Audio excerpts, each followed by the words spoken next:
الحمد لله رب العالمين الرحمن الرحيم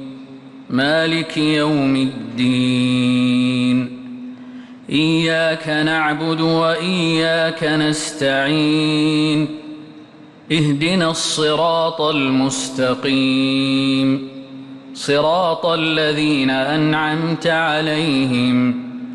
غير المغضوب عليهم ولا الضالين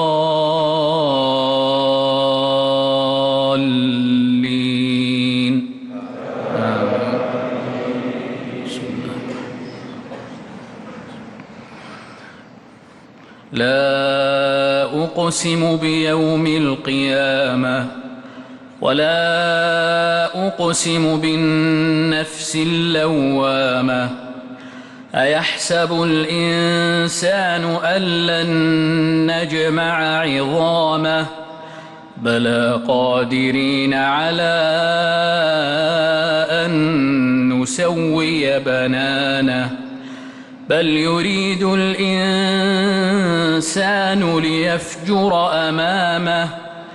يسأل أيان يوم القيامة فإذا برق البصر وخسف القمر وجمع الشمس والقمر يقول الإنسان يومئذ أين المفر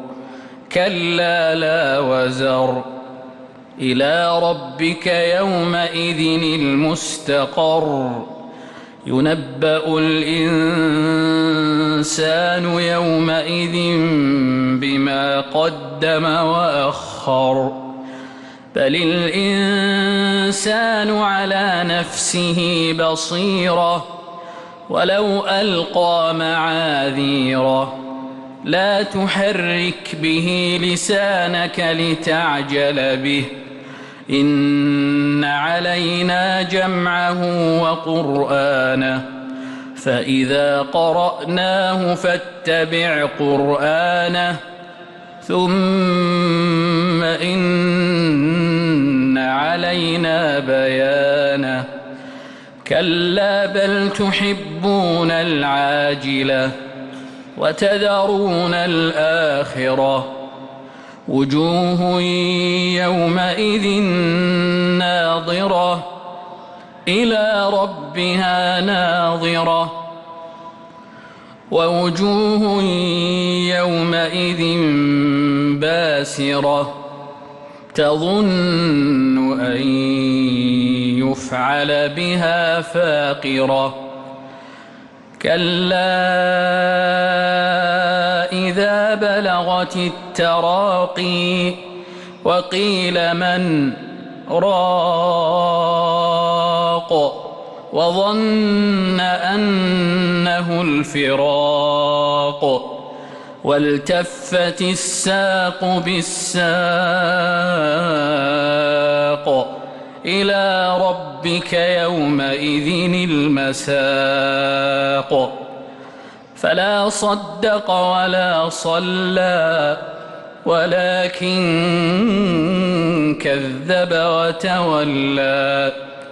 ثم ذهب إلى أهله يتمطى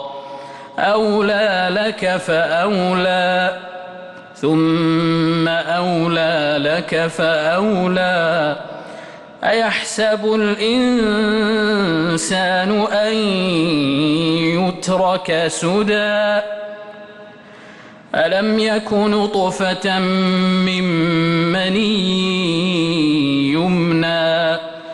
ثم كان علقة فخلق فسوى فجعل منه الزوجين الذكر والأنثى أليس ذلك بقادر على أن يحيي الموتى الله أكبر الله